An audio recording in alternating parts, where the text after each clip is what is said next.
के मुताबिक इस वक्त 5:18 हुए जाते हैं और अपडेट आपको देते जाते हैं कि भाई बीटीसी इथेरियम के अंदर क्या हो रहा है।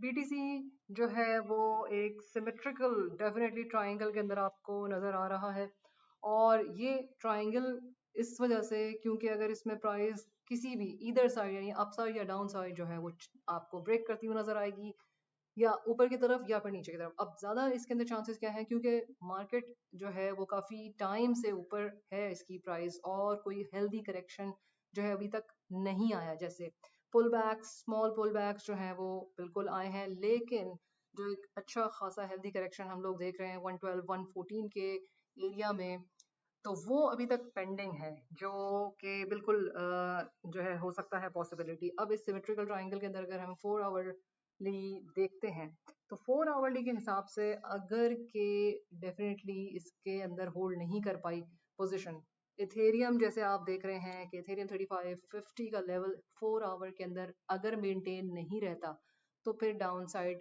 बिल्कुल जा सकता है। और डेफिनेटली ऑल्ट्स जो है वो ऑब्वियसली वो तो जाएंगे ही नीचे इस वक्त। ऑल्ट्स जो है वो डेफिनेटली पैसा जो है वो रोटेट करता है बीटीसी से इथेरियम से फिर जो बिग ऑल्ट कॉइन्स हैं सोलाना एक्सआरपी है आडा है इनके अंदर। सो यहाँ पे मैं आपको ये बताती जाऊँ कि एक्सआरपी जो है उसमें भी काफ़ी टाइम ज़ाहिर है लगा है, लेकिन स्टिल 7-8 ईयर्स तकरीबन 7 साल 8 साल लग गए इसको कि वो बिल्कुल जो है एक्सआरपी अपनी उसमें प्राइस दी है। जिन लोगों ने पहले इन्वेस्टमेंट की है उनको बिल्कुल फ़ायदा हुआ है और ईटीएफ जो है वो आपको पता है कि उसकी न्यूज़ काफ़ी आ रही है। बिटकॉइन ईटीएफ अप्रूव हुआ जनवरी 10 के अंदर लास्ट ईयर में, और जो ये वाला जनवरी नहीं उससे पिछले वाला जनवरी। और इसके अलावा जो है वो इथेरियम के बारे में बात चल रही है, सोलाना एक्सआरपी इन सब के ईटीएफ के बारे में बात चल रही है। अगर हम यहाँ पर देखते हैं कि भाई जो है कौन कौन से स्पॉट के अंदर आपने लिए हैं, तो स्पॉट के अंदर बीटीसी इथेरियम सोलाना आडा एक्सआरपी ये एवरग्रीन है, यानी इनके अंदर आपको नुकसान लॉन्ग रन में नहीं हो सकता है। जो कि आप कह लें कि भाई 95% जो है वो बात है, क्योंकि 100% तो कोई चीज़ है नहीं। अब अगर हम बात करते हैं कि भाई ईटीएफ के बारे में भी हमने बात कर ली है, और इसके अलावा अब मैं आपको यहाँ पे ये दिखाती जाऊँ कि लिक्विडिटी जो है जो बहुत इंपॉर्टेंट फैक्टर होता है, लिक्विडिटी ऊपर की तरफ ही बन रही है। तो लिक्विडिटी की तरफ जाती है मार्केट की प्राइस, बीटीसी लिक्विडिटी की तरफ ज़्यादा है, लिक्विडिटी ऊपर की तरफ यानी 121 का रीजन तकरीबन है, 12900 के करीब 121 के करीब जो है वो रीजन है जहाँ पे लिक्विडिटी जो है वो मौजूद है। और अगर हम बात करते हैं कि भाई इसमें कहीं जो है डेफिनेटली लोग शॉर्ट पोजीशंस की तरफ बहुत ज़्यादा जो है वो जा रहे हैं, क्योंकि सबको एक आइडिया हो रहा है कि भाई अब तो मार्केट बहुत ज़्यादा ऊपर चली गई है और शॉर्ट पोजीशंस खोलें। एक तरफ ये बात होती है, दूसरी तरफ ये होता है कि भाई जब एवरीवन यानी कि जो बिगिनर्स हैं जब इस तरीके की सिचुएशन होती है तो उसमें यही लगता है कि भाई मार्केट ने ऊपर ही जाना है, लेकिन ये बिगिनर्स जो होते हैं उनको ज़्यादातर ये फील होती है कि भाई प्राइस अभी ऊपर जा रही है तो चलती ट्रेन के अंदर। लेकिन अब इस वक्त जो है वो तहम्मुल से काम लेने की ज़रूरत है। जैसे मैं आपको बता रही हूँ कि अगर 4 आवरली कैंडल क्लोज होती है तो उसको मॉनिटर करना ज़रूरी है। स्कैल्प्स आपको बीच में थोड़ी बहुत मिल जाएंगी, वो एक अलग चीज़ होती है स्कैल्प्स, लेकिन जो एक बिगर पिक्चर बन रही है उसमें मैंने आपको 4 आवरली की बात बताई है। मैंने आपको जो है वो इस वक्त डोमिनेंस के तो ताल्लुक है डेफिनेटली आपका ऑल्ट्स के लिए। यहाँ से देखें, अगर आप देखें तो मैंने इसके ऊपर पहले से सपोर्ट जो है वो भी बनाई हुई है और पिछली वीडियोस में बताया हुआ भी है कि ये देखें ये पहले से सपोर्ट बनाई हुई है कि अब यहाँ से बाउंस बैक किया है, आपने देखा ग्रीन कैंडल बाउंस बैक किया है सपोर्ट लेवल से। तो ये जो लाइन वाइट कलर की सपोर्ट है और यहाँ से लेकर यहाँ तक जो है वो आया है BTC dominant straight away down to its support level, और यहाँ से बाउंस बिल्कुल बनता था इसका, सो इसने बाउंस भी लिया है और इसी वजह से ऑल्ट्स जो है वो नीचे भी आए हैं उसकी प्राइस। लेकिन जब तक बीटीसी डोमिनेंस आया है नीचे आ रही थी तो ऑल्ट्स के अंदर अच्छा खासा पैसा आ रहा था। तो ये एक इंपॉर्टेंट सा इन्वर्स रिलेशनशिप है इस वक्त। सोलाना एवरग्रीन जो मैंने आपको बता दिए हैं कि इथेरियम के अंदर ये है इंपॉर्टेंट कि 3550 का लेवल वो है जिससे आप जो है अक्यूमुलेट कर सकते हैं। इथेरियम में हमेशा से जो है, अगर मैं आपको अपना चार्ट दिखाऊं जो पिछले कुछ महीनों से मैं आपको दिखाती आ रही हूँ, तो अब तक ये चार्ट जो है वो यहाँ पे है। और बाइंग अक्यूमुलेशन के ऊपर मैंने बहुत जोर दिया कि भाई इसमें स्पॉट के अंदर बाइंग करें। जो लॉन्ग ट्रेड्स हैं उसके बारे में नहीं, जिनका इतना बड़ा पोर्टफोलियो हो वो ही चला सकते हैं 2-2 3-3 महीने जो है वो लॉन्ग की पोजीशन। लेकिन जाहिर है हम लोग जो है आप लोगों के रिटेलर्स जो छोटे छोटे पोर्टफोलियोज लेके घूम रहे होते हैं उनके अंदर तो इतनी जान नहीं है कि वो जो है वो इतनी बड़ी बड़ी जो है वो इथेरियम ऊपर नीचे चला जाए तो लिक्विडिटी ना हो।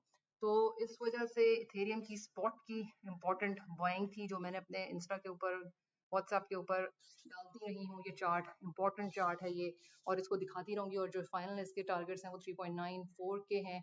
अगर 4 का रेजिस्टेंस टूटा जो कि बहुत इंपॉर्टेंट सॉलिड रेजिस्टेंस है तो फिर तो प्राइस जो है वो डेफिनेटली आपकी 6-7 तक जाने के चांसेस हैं। लेकिन फिलहाल 3.9 3.8 100 के करीब करीब जो है वो जाने के 3.9 तक के जो है जाने के चांसेस इसमें मौजूद हैं। अब पुल बैक लेके जाएगा या स्ट्रेट जाएगा, ये एक क्वेश्चन है। और वो डिसाइड करेगी 4 आवर की कैंडल, वो डिसाइड करेगी जो सिमेट्रिकल ट्राइंगल बन रहा है।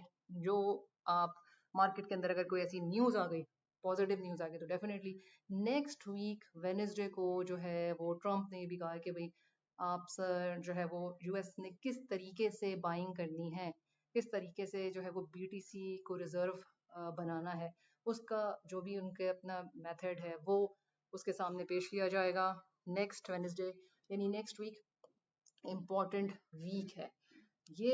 एक बहुत लोग पूछ रहे थे कि भाई कहाँ से सिलेक्शन करते हैं, कहाँ से सिलेक्शन करते हैं कॉइन्स की।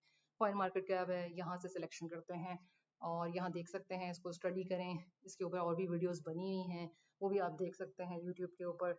ये एक दूसरी वेबसाइट है, इसके बारे में भी लोग बहुत पूछ रहे हैं। बहुत कॉमन सी वेबसाइट है और इसका आपको पता होना चाहिए। इसमें जो है वो डेट्स होती हैं, टाइमिंग्स होते हैं कि जब कोई न्यूज़ अच्छी आ रही होती है। इस वक्त 5:30 की एक न्यूज़ है वेडनेसडे की जो इंपॉर्टेंट है, जिसमें वोलेटिलिटी 5:30 और 6:45 की। तो यहाँ पे जो रेड बॉक्सेस बने हुए हैं इसके अंदर आपको यानी हाई जो अच्छी इंपॉर्टेंट वाली न्यूज़ है वो देखने को मिलेगी। तो अगर आप इस बॉक्स को क्लिक करते हैं, जैसे कि आज का वेडनेसडे का दिन है और यहाँ पे ये इंपॉर्टेंट है अनएम्प्लॉयमेंट क्लेम्स। तो यहाँ पे अगर आपने इस येलो वाले बॉक्स को जो है देखें, अब यहाँ पे क्या आ रहा है, इस वक्त आ भी रहा है कि भाई ये इतना टाइम रह गया, इसमें आपकी जो है वो न्यूज़ आने वाली है, चाहे अच्छी आए या बुरी आई। इस येलो बॉक्स को आप करेंगे तो फिर यहाँ पे लिखा हुआ आ रहा है कि जो एक्चुअल अगर लेस देन फोरकास्ट है तो वो अच्छा रहेगा करेंसी के लिए। तो जो भी फोरकास्ट है वो ये लिखी हुई है। अगर इससे कम आई तो वो यूएसडी के लिए अच्छी रहेगी। यूएसडी के लिए अच्छी रहेगा का मतलब ये कि यूएसडी यानी कि डॉलर ऊपर जाएगा तो बाकी जो करेंसी है वो नीचे आएगी। तो ये इंपॉर्टेंट है। तो इस वक्त जो है ये एग्जाम्पल भी बन रही है और आप अगर वीडियो देखेंगे तो आपको ये बात समझ में भी आ जाएगी कि जब नेक्स्ट अनएम्प्लॉयमेंट आएगा या फिर इस तरह से जो अभी तो आप देख लें, इसी को 6:45 पे एक न्यूज़ है आपके पास पीएमआई की, ये इसको फॉलो करें, आपको समझ में आ जाएगी कि भाई मैंने आपको क्या चीज़ बताई है और ये आपको चीज़ याद रहनी चाहिए। ये लास्ट में आपको दिखाती जाऊँ कि भाई यहाँ पे फंडिंग रेट है, यहाँ पे ओपन इंटरेस्ट है, इसके बारे में भी आपको जानना बहुत ज़रूरी है जो क्रिप्टो के अंदर है मौजूद। बहुत लंबी हो जाएगी वीडियो, ये नेक्स्ट टाइम मैं आपको थोड़ा सा और बता दूंगी।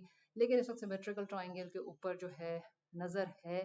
ऑल्ट्स डेफिनेटली नीचे जाएंगे, नीचे तो आनी ही है मार्केट, इसमें कोई डाउट नहीं है। स्ट्रेट अवे कोई चीज़ ऊपर नहीं जाएगी, लेकिन सिमेट्रिकल ट्राइंगल के बारे में 4 आवर के बारे में उसको नज़र में रखना है। छोटी स्कैल्प्स बीच में मिल रही हैं इस वक्त। लॉन्ग की पोजीशन लेना या शॉर्ट की पोजीशन डिपेंड करता है। अगर आप स्विंग ले रहे हैं तो उसको मैं सोचती हूँ कि आप इस वक्त जो है वो एक रिस्की पोजीशन है। स्कैल्प्स उसके अंदर आप कर सकते हैं, लेकिन डेफिनेटली स्कैल्प्स तो हमेशा से ही रिस्की रही हैं क्योंकि इस वक्त मार्केट को ऑब्जर्व करना 4 आवरली और सिमेट्रिकल ट्राइंगल को ज़्यादा ज़रूरी है। तो like share subscribe and hit the bell icon button. Till then अल्लाह हाफिज़।